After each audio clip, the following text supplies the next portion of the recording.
अगर आपने डिलीवरी की तैयारी अच्छे से किया होगा तो आपका जो लेबर पेन 20 घंटे आपका जो दर्द चलने वाला है वो दर्द आपको 4 से 5 घंटे में होगा और आपकी डिलीवरी हो जाएगी, वो भी नॉर्मल डिलीवरी। हेलो फैमिली, आपका हमारे यूट्यूब चैनल में बहुत बहुत स्वागत है। फ्रेंड्स, अगर चैनल पे नए हो तो चैनल को ज़रूर सब्सक्राइब कीजिए, बेल आइकन ज़रूर प्रेस कीजिए ताकि जब भी नया वीडियो अपलोड हो सबसे पहले नोटिफिकेशन आपको मिले। और एक लाइक और एक कमेंट ज़रूर कीजिएगा। सबसे पहले बात करते हैं कि कितनी महिलाओं को आपने सुना होगा कि उनका जो लेबर पेन है रात भर चला, दिन भर चला, फिर भी उनका सीजर डिलीवरी हुआ। तो फ्रेंड्स, ये पूरी निर्भर करता है आपके ऊपर कि ये 80% निर्भर आप ही के ऊपर करता है कि आपने अपने नॉर्मल डिलीवरी की तैयारी कितना अच्छे से किया है, कितनी उसकी तैयारियां की है। और बात आती है 20%, तो 20% ये ऊपर वाले के हाथ में होता है और 20% ये आपके पोजीशन के ऊपर निर्भर करता है। कभी कभार क्या होता है कि जब लेबर पेन भी आता है, हर चीज़ अच्छे से होता है, लेकिन जब आपको लेबर पेन शुरू हो जाता है, जब लेबर पेन तेज़ होता है तो कभी कभी बच्चे की धड़कन जो है गिरने लगती है। कभी कभी लेबर पेन की वजह से आपका बीपी हाई हो जाता है। कभी कभी आपका शिशु आपके जो है एमनियोटिक फ्लूइड में पोटी कर देता है, जिस वजह से सीजरियन डिलीवरी करनी पड़ती है। तो ये सारे कंडीशन होते हैं, तो ये सारे कंडीशन अलग होते हैं।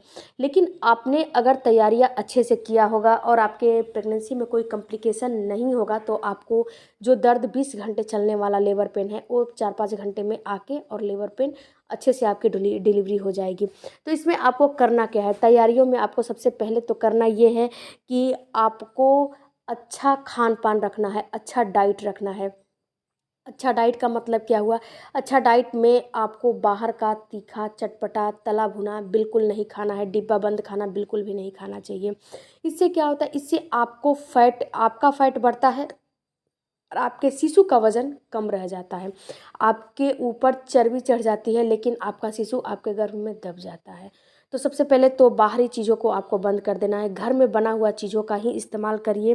जैसे कि सलाद हो गया, रंग बिरंगे फ्रूट हो गए, फल हो गए, हरी पत्तेदार सब्जियां हो गई, साबुत अनाज हो गए, अंकुरित अनाजें हो गई।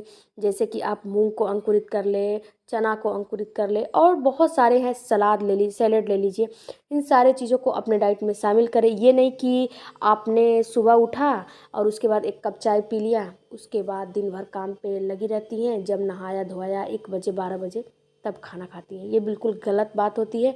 जब आप सुबह सुबह उठती हैं तो सबसे पहले आपको हैवी नाश्ता करना चाहिए, उसके बाद ब्रेकफास्ट करना चाहिए, बीच बीच में अपना फल वगैरह लेते रहना चाहिए। उसके अलावा आपको अंकुरित अनाज को भी अपने डाइट में शामिल करना है। सुबह सुबह अंकुरित अनाज लीजिए, 1 गिलास दूध लीजिए, 2 रोटियां लीजिए।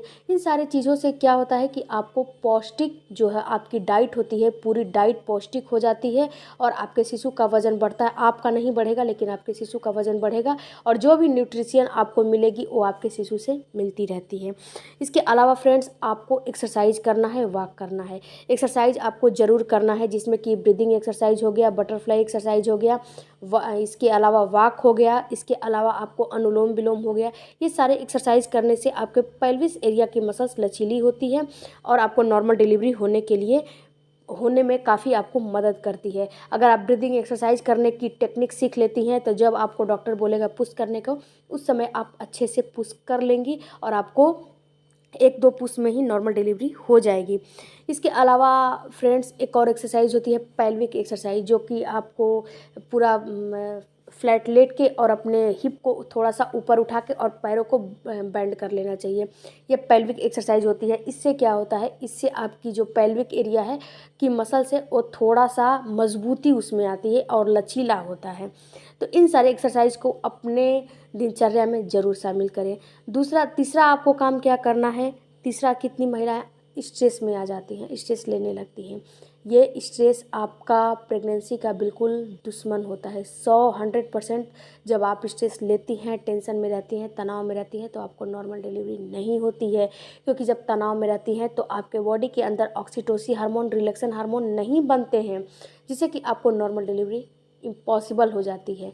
तो आपको नॉर्मल डिलीवरी चाहती हैं तो स्ट्रेस को दूर भगा दीजिए। स्ट्रेस को नहीं लेना है, किसी भी तरह का स्ट्रेस, डिलीवरी से हो गया, घर का हो गया, बच्चे का हो गया, हस्बैंड का हो गया, किसी भी तरह का स्ट्रेस आपको बिल्कुल भी नहीं लेना है।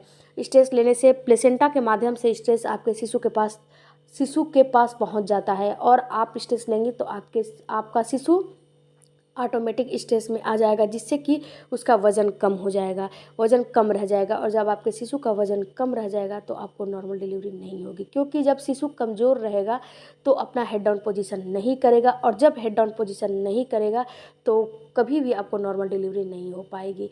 क्योंकि हेड डाउन पोजीशन एक ऐसी पोजीशन होती है जो कि आपको नॉर्मल डिलीवरी के लिए काफ़ी ज़रूरी होती है, हेड डाउन पोजीशन में शिशु को आना। इसके अलावा फ्रेंड्स एक काम और कर सकती हैं आप, जब आप 9 मंथ में आ जाती हैं तो गर्म तासीर की चीज़ों का इस्तेमाल करना शुरू कर दीजिए, जिससे कि आपकी पेल्विस एरिया की मसल्स लचीला होके वो सर्विक्स जो है खुलना शुरू हो जाए। इसके बाद फ्रेंड्स ये तो हो गई कि आपको 9 मंथ पूरा क्या क्या करना है। अब बात करते हैं कि जब आपका लेबर पेन शुरू हो जाता है उस समय आपको क्या करना चाहिए। जब आपका लेबर पेन शुरू हो जाता है, पानी की थैली फट जाती है या फिर लेबर पेन आने लगता है या फिर स्पॉटिंग ब्लीडिंग होने लगती है, तो सबसे पहले अपने डॉक्टर के पास जाइए। डॉक्टर आपको बता देंगे कि डिलीवरी कितना समय में होगा। जब पानी की थैली फट जाती है तो 24 से 48 घंटे में डिलीवरी हो जानी चाहिए, नहीं तो शिशु को इन्फेक्शन हो जाता है। तो देखिए, जब आपका लेबर पेन आने लगता है तो उस समय आपको क्या करना है, उस समय आपको लेटना नहीं है। उस समय आपको क्या करना है, उस समय तो आप एक्सरसाइज कर नहीं सकती, तो धीरे धीरे अपने फैमिली मेम्बर हो गए या फिर दीवार हो गया, दीवार के सहारे अपना वॉक करते रहिए, ताकि जिससे कि ग्रेविटी जब खड़ी रहेंगी तो आपके शिशु का जो वज़न है वो आपके पेल्विस एरिया पर पड़ेगा, और ग्रेविटी के कारण जो है आपका शिशु जो है नीचे की तरफ सरकना शुरू करेगा, और आपके पेल्विस एरिया की जो पेल्विस एरिया है यानी सर्विक्स है वो खुलना शुरू हो जाएगा। इसके अलावा फ्रेंड्स कितने लोग क्या करते हैं कि जब लेबर पेन शुरू हो जाता है तो दूध में या चाय में घी डाल के पिलाना शुरू कर देते हैं घर वाले, जो कि बिल्कुल भी आप मत कीजिएगा। क्योंकि अगर आपको वोमिटिंग हो जाएगी, उल्टियाँ हो जाएगी, तो इससे क्या होता है, शिशु को नीचे सरकने की वजह से जब उल्टियाँ करने लगेंगी तो शिशु आपका ऊपर चढ़ जाएगा, जिससे कि आपको काफ़ी परेशानी होने लगेगी। तो आपको इन सब चीज़ों में बिलीव नहीं करनी है। जो आपने पहले खा लिया पी लिया उसको छोड़िए, लेकिन इस समय आपको ये काम नहीं करने हैं। दूसरा काम आपको करना है कि इस समय आपको डॉक्टर एनीमा चढ़ाती हैं, जिससे कि बार बार आपको पोटी करने की या फिर बार बार आपको यूरिन पास करने का जो है मन होता है, तो आपको क्या करना है, आपको इंडियन टॉयलेट का इस्तेमाल करना है। आपको वेस्टर्न टॉयलेट का इस्तेमाल नहीं करना चाहिए, क्योंकि इंडियन टॉयलेट का इस्तेमाल करेंगी तो जब आप बैठेंगी उकड़ू अवस्था में तो आपके पेल्विस एरिया की मसल्स जो है ना, मतलब खुलता है, जो आपका सर्विक्स है वो खुलना शुरू हो जाता है। तो आपको, और हाँ एक काम और करिएगा कि जब भी आप यूरिन में जाएं, टॉयलेट में जाएं, पास करने जाएं, तो आप अपने जो बाथरूम का दरवाज़ा है उसको बंद ना करें, लॉक ना करें, क्योंकि अंदर कुछ भी हो सकता है। और अपने फैमिली मेम्बर को बाहर जो है खड़े करके रखें कि अंदर क्या हो रहा है, उसकी पूरी निगरानी आपके फैमिली मेम्बर करते रहें। इसके अलावा फ्रेंड्स आप एक काम और करिए कि जब आपका लेबर पेन शुरू हो जा रहा है तो उस समय गुनगुना पानी पीना शुरू करिए। इसके अलावा कुछ खाने का मन कर रहा है तो लिक्विड ज़्यादा खाइए।